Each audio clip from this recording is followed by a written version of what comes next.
سیدنا عثمان غنی رضی اللہ تعالیٰ عنہ کی خلافت 12 سال قائم رہی۔ سن 23 ہجری کو حضرت عمر فاروق رضی اللہ تعالیٰ عنہ کی شہادت کے بعد وہ خلیفہ بنے۔ اس کے بعد ان کی خلافت کے ابتدائی 6 سال انتہائی آرام سے، سکون سے، خوشحالی سے اور انتہائی مسلمانوں کے اتفاق و اتحاد سے گزرے، اور آخری 6 سالوں میں مختلف قسم کے فتنوں نے سر اٹھانا شروع کیے۔ ان فتنوں کی وجوہات بہت ساری تھیں۔ سب سے پہلے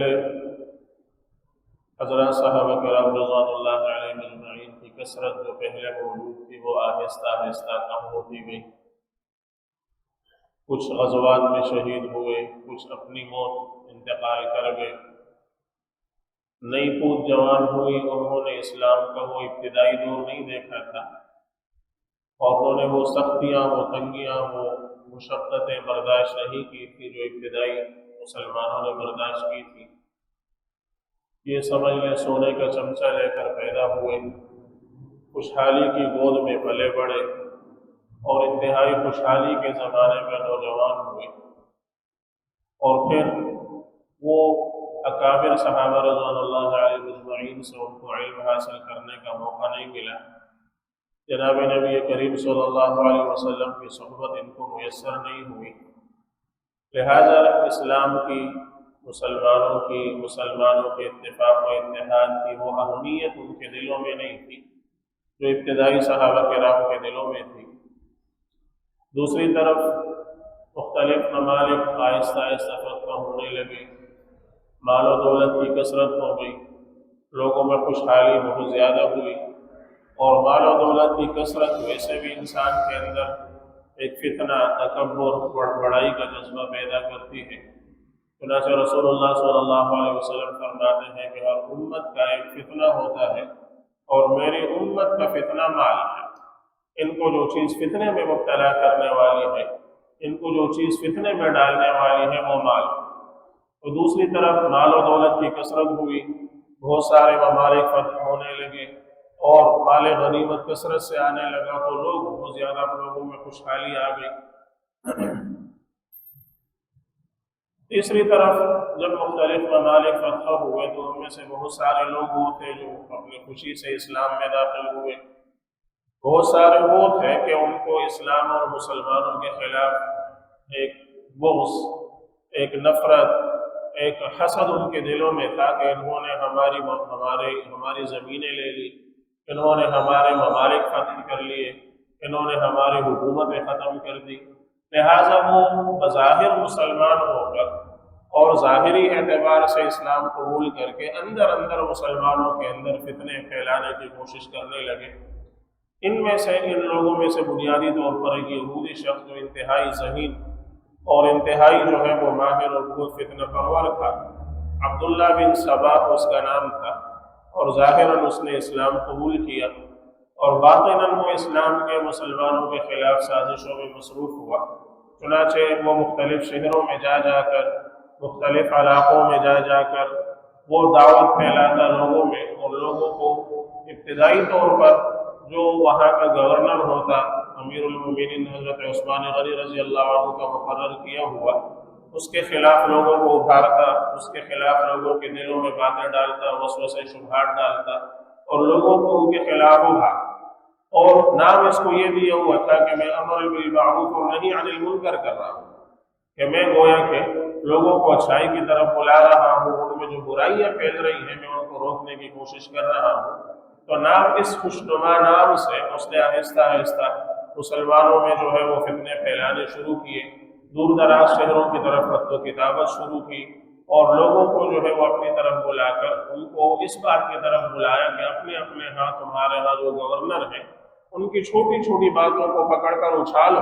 اور لوگوں میں جو ہے ان کی برائیاں پھیلاؤ، اور اس طرح گویا کہ ایک موقع ملے گا حضرت عثمان غنی رضی اللہ تعالیٰ عنہ پر طعن و تشنیع کرنے کا۔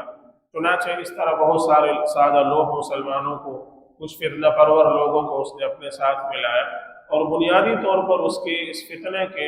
جو مراکز تھے وہ 3 شہر تھے، مصر، کوفہ، بصرہ۔ مصر، کوفہ اور بصرہ، ان تینوں کے اندر اس کو بڑی مقدار کے اندر اور بڑی تعداد کے اندر لوگ اس کے ساتھ مل گئے۔ تو ان مختلف جو ہے وہ حالات کی وجہ سے وہ فتنے نے آہستہ آہستہ سر اٹھانا شروع کیا۔ ادھر حضرت عثمان غنی رضی اللہ تعالیٰ عنہ اپنی طبیعت میں انتہائی نرم، انتہائی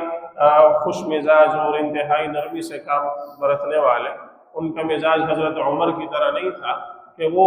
سانپ کو جو ہے اس کے بل کے اندر سر اٹھانے سے پہلے کچل ہے اور اس کو سر اٹھانے کا موقع ہی نہ دے۔ حضرت عمر جیسا سخت گیر اور ان جیسا جو ہے وہ دبدبے اور ہیبت والا آدمی وہ تھے نہیں کہ جن سے جو ہے وہ شیطان دور بھاگتا تھا، لہٰذا ان کی نرمی سے، ان کی خوش طبعی سے، ان کی خوش اخلاقی سے، ان کی بردباری سے لوگوں نے، ان ظالموں نے غلط فائدہ اٹھایا اور ان کے خلاف جو ہے وہ آوازیں اٹھانے لگے۔ ان پر جو مختلف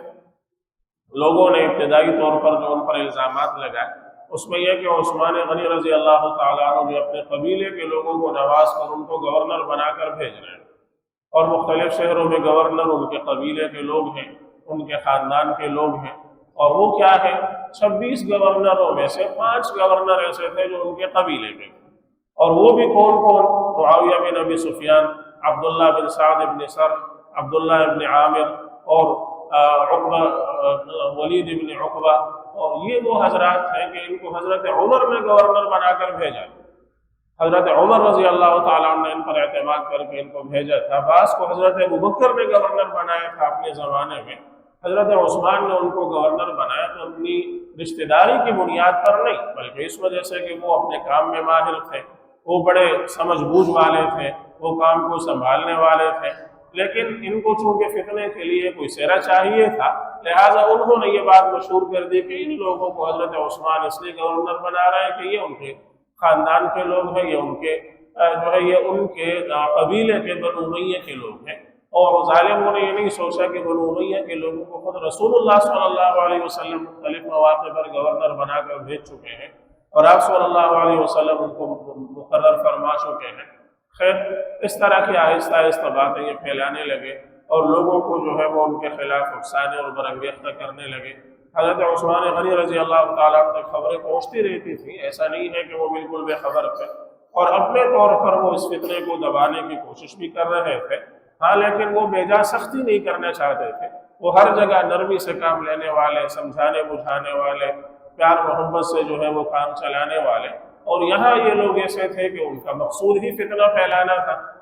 پیار محبت سے وہ آدمی سمجھے گا کہ اس کے دل میں کوئی شبہ ہے اور اس کے دل میں کوئی سوال ہے تو کسی نے جواب دے کر اس کو سمجھا دیا تو وہ سمجھ گیا، لیکن جس کا مقصود ہی فتنہ پھیلانا ہے، ظاہر ہے وہ کہاں سمجھے گا۔ لہذا اب جب یہ موقع اچھا خاصا ان لوگوں میں جو ہے یہ بات پھیل گئی اور اچھا خاصا جتھا تیار ہو گیا، تو اب ان کے سردار عبداللہ بن سبا نے جو ہے یہ تیار کیا، یہ ایک سازش تیار کی اور کہا کہ بھئی سارے حاجیوں کی صورت میں حج کے موسم میں، حج کے موقع میں احرام باندھ کر حاجیوں کی صورت میں نکلتے ہیں، اور وہاں جا کر جب حاجی حج کرنے کے لیے چلے جائیں گے تو ہم مدینہ میں رہ جائیں گے، اور وہاں حضرت عثمان غنی رضی اللہ تعالیٰ عنہ کا محاصرہ کر کے ان کو خلافت سے معزول کر دیں گے، اگر وہ معزول ہونے پر تیار نہیں ہوتے تو ان کو قتل کر دیں گے۔ چنانچہ یہ آپس میں خط و کتابت کر کے مصر سے، کوفہ سے اور بصرہ سے 3 الگ الگ شہروں سے 3 الگ الگ قافلے جو ہے وہ نکلے، اور یہ سب کے سب روانہ ہوئے سن 35 ہجری میں حج کی طرف جو ہے وہ روانہ ہوئے۔ یہ حضرت عثمان غنی رضی اللہ تعالیٰ عنہ کی خلافت کا 12واں سال تھا۔ 23 ہجری میں وہ خلیفہ بنے، اور یہ سن 35 ہجری کا سال تھا جب یہ سارے کے لوگ جو ہے روانہ ہوئے۔ جب یہ اپنے اپنے شہروں سے روانہ ہوئے، اس وقت بھی حضرت عثمان غنی کو پتہ چل گیا کہ مختلف شہروں سے یہ لوگ اس سازش کی نیت سے، اس فتنے کی نیت سے نکلے ہیں، اور یہ آپ کے پاس آئیں گے، حج کے لیے نہیں آئے ہیں، یہ حاجیوں کی صورت میں احرام باندھ کر نکلے ہیں، پر یہ آپ کے پاس آ رہے ہیں اور آپ کے خلاف سازش کرنے کے لیے آ رہے ہیں۔ حضرت عثمان غنی رضی اللہ تعالیٰ عنہ مدینہ سے باہر ایک چھوٹی بستی تھی، اس میں موجود تھے، انہوں نے وہی ان کا انتظار کیا، انہوں نے کچھ نہیں کیا، وہاں بیٹھ کر ان کا انتظار کیا، یہاں تک کہ جب وہ قافلے جو ہے وہ تینوں جگہوں سے وہاں پہنچے، حضرت عثمان غنی رضی اللہ تعالیٰ عنہ نے پھر ان کو بلوا کر فرمایا کہ یہ تم کیا کر رہے ہو، تم کیوں مسلمانوں میں فتنے پھیلا رہے ہو، کیوں ان کے درمیان تم افتراق اور انتشار پھیلا رہے ہو؟ انہوں نے کہا کہ یہ سوالات اٹھائے۔ حضرت عثمان غنی رضی اللہ تعالیٰ عنہ بیٹھے اور خود انہوں نے کہا کہ آپ قرآن کریم کھولیں۔ حضرت عثمان غنی نے قرآن کریم کھولا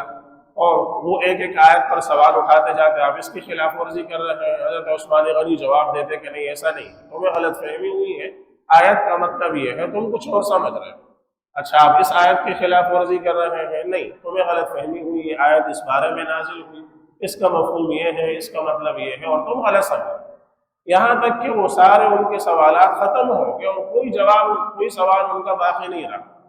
پھر انہوں نے کچھ مطالبے رکھے کہ ہمارا یہ مطالبہ، حضرت عثمان غنی نے سب تسلیم کی، ٹھیک ہے، ہمارے یہ مطالبے ہیں، مجھے تسلیم ہے، وہ سب پورے ہو گئے، اب کوئی بات باقی ہے؟ اب باقی نہیں، ٹھیک ہے، اب جاؤ۔ لہذا پھر سارے اٹھے اور سارے کے سارے روانہ ہوئے واپسی کی طرف، اپنے اپنے شہروں کی طرف واپسی کے لیے روانہ ہوئے۔ جب واپسی کے لیے روانہ ہوئے تو شاید پہلے سے انہوں نے کوئی پلان بھی تیار کر رکھا تھا کہ اگر پلان اے کامیاب نہیں ہوگا تو ہم بی پر جو ہے وہ عمل کریں گے۔ اب انہیں لگا کہ ان کا پلان تو کامیاب نہیں ہوا، ان کا کوئی سوال ایسا نہیں تھا کہ اس کے جواب نہ ملا ہو۔ لہٰذا اب مصر کے لوگوں نے جو ہے کچھ یہاں سے نکلے اور یہاں سے فوراً کچھ دنوں کے بعد، 3 دن کے بعد واپس لوٹے اور آ کر کہا کہ جی راستے میں ہم نے جو ہے وہ ایک سوار کو پکڑا ہے، ایک سوار بڑی تیزی سے مصر کی طرف جا رہا تھا، ہم نے ان کو پکڑا اور ان کی جو ہے وہ کہا کہ کہاں بھاگے جا رہے ہو، کہاں چلے جا رہے ہو؟ تو انہوں نے کہا میں امیر المومنین کا سفیر ہوں۔ چنانچہ ہم نے ان کی تلاشی لی تو ان کا جو ہے وہ ایک خط ان کے پاس سے برآمد ہوا جس میں یہ لکھا تھا کہ بھئی مصر کے یہ لوگ جب واپس مصر پہنچے تو مصر کے گورنر کو کہا گیا کہ ان کو سب کو پکڑ کر قتل کرو، ان سب کو پکڑ کر قتل کرو۔ اب مزے کی بات یہ ہے کہ یہ معاملہ ہوا تو مصر والوں کے ساتھ تھا، لیکن واپس کوفہ والے اور بصرہ والے بھی لوگ ہیں، حالانکہ وہ الگ راستے پر جا رہے ہیں، الگ راستے پر جا رہے ہیں، اور معاملہ جو ہے وہ ہے یہاں مصر والوں کے ساتھ ہوا ہے، لیکن وہاں سے کوفہ والے بھی لوٹ گئے، وہاں سے بصرہ والے بھی واپس لوٹے کہ آپ نے ہمارے قتل کا حکم دیا۔ انہوں نے فرمایا واللہ میں نے نہیں دیا، ایسا کوئی خط میری طرف سے نہیں گیا ہے اور میں نے ایسا کوئی معاملہ نہیں کیا، اور میں کیوں خواہ میں تمہارے قتل کا جو ہے وہ حکم دوں گا جبکہ تم نے ساری باتیں مان لی، سارے معاملات طے ہو گئے، ساری باتیں تم نے مان لی، تمہارے جو جائز مطالبات تھے وہ میں نے مان لیا، معاملہ نمٹ گیا، میں کیوں تمہارے قتل کا حکم دوں؟ لیکن اب وہ مزید ہو گئے کہ نہیں، اب ہم جو ہے وہ جانے کے لیے تیار نہیں ہیں، اب جو ہے وہ آپ کو خلافت سے معزول ہونا پڑے گا، آپ خلافت سے دستبردار ہو جائیں، کسی اور کو جو ہے وہ خلیفہ مسلمان مقرر کر لیں گے۔ انہوں نے فرمایا یہ نہیں ہو سکتا۔ رسول اللہ صلی اللہ علیہ وسلم نے مجھ سے فرمایا تھا کہ اللہ تعالیٰ تمہیں ایک قمیص پہنائیں گے، لعل اللہ ان یقمصک قمیصا، شاید اللہ تعالیٰ تمہیں ایک قمیص پہنائے، تو اگر لوگ ظالم منافق لوگ یہ چاہیں کہ تم اتار دو تو مت اتارو، اگر لوگ چاہیں گے کہ ایک قمیص اتار دو تو تم مت اتارنا، عثمان قمیص مت اتارنا، لہٰذا معزول ہونے کا سوال ہی پیدا نہیں ہوتا۔ رسول اللہ صلی اللہ علیہ وسلم نے پہلے سے مجھے اس کی خبر دی اور مجھے اس سے منع فرمایا، لہٰذا یہ نہیں ہو سکتا۔ وہ ان کا محاصرہ کر کے جو ہے وہ بیٹھ گئے اور آہستہ آہستہ ان کا کھانا بند کر دیا، ان کا پینا بند کر دیا، ان کا پانی بند کر دیا۔ مدینہ میں حضرات صحابہ کرام رضی اللہ عنہ مجمعین تھوڑی تعداد میں تھے، اکثریت حج کے لیے گئے تھے، لیکن ایسا نہیں تھا کہ مدینہ خالی تھا۔ چنانچہ حضرت علی رضی اللہ تعالیٰ عنہ، حضرت حسن ابن علی، حضرت عبداللہ ابن عمر، حضرت عبداللہ ابن زبیر رضی اللہ تعالیٰ عنہ مجمعین، یہ بڑے صحابہ کچھ اور بہت سارے، یہ وقتاً فوقتاً حضرت عثمان غنی کے پاس آتے رہے اور آ کر عرض کرتے رہے کہ امیر المومنین آپ اجازت دیں، یہ اتنے زیادہ لوگ نہیں ہیں، ہم جو ہے وہ مدینہ کے لوگ نکل کر ان سے قتال کر کے معاملہ نمٹا رہے تھے۔ حضرت عثمان کہنے لگے کہ میں وہ پہلا خلیفہ اور پہلا امیر نہیں بننا چاہتا جنہوں نے رسول اللہ صلی اللہ علیہ وسلم کے شہر میں خون ریزی کی ہو، میں اللہ کے رسول کے شہر میں خون ریزی نہیں کرنا چاہتا، میں اللہ کے رسول کے شہر میں خون بہانا نہیں چاہتا، لہٰذا اگر تم میری اتباع کرنے والے ہو، میری بات ماننے والے ہو تو تلواریں نیام کے اندر بند کر کے رکھو، تلوار مت نکالنا، تم خون مت بہانا، چاہے کچھ بھی۔ چنانچہ محاصرہ آہستہ آہستہ سخت ہوتا رہا، تنگ ہوتا رہا، دن گزرتے رہے۔ اس دوران حضرت عثمان غنی بار بار نکل کر ان کو نصیحت کرتے رہے،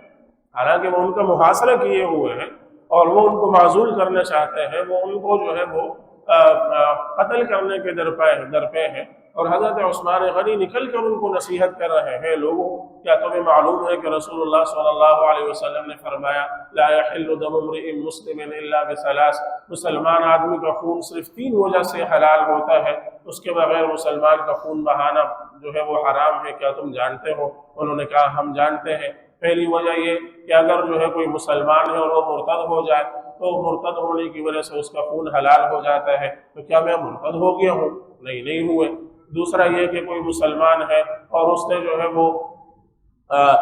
شادی شدہ ہونے کے باوجود جو ہے وہ زنا کر لیا ہے، تو زنا کی وجہ سے اس کا خون حلال ہو جاتا ہے، اس کو رجم کیا جائے گا۔ واللہ میں نے زمانے جاہلیت میں بھی کبھی زنا نہیں کیا ہے، اسلام میں تو زنا کا تصور ہی پیدا نہیں ہوتا۔ تیسرا یہ کہ کوئی مسلمان کسی دوسرے مسلمان کو جان بوجھ کر قتل کر دے تو اس قتل کے بدلے میں اس کا خون حلال ہے، اس کو قتل کر دیا جائے گا۔ میں نے کیا تم میں سے کسی کو یا کسی بھی شخص کو بلا وجہ قتل کیا ہے؟ نہیں کیا، تو کس وجہ سے تم میرا خون حلال سمجھتے ہو؟ کس وجہ سے تم مجھے قتل کرنے کے در پہ؟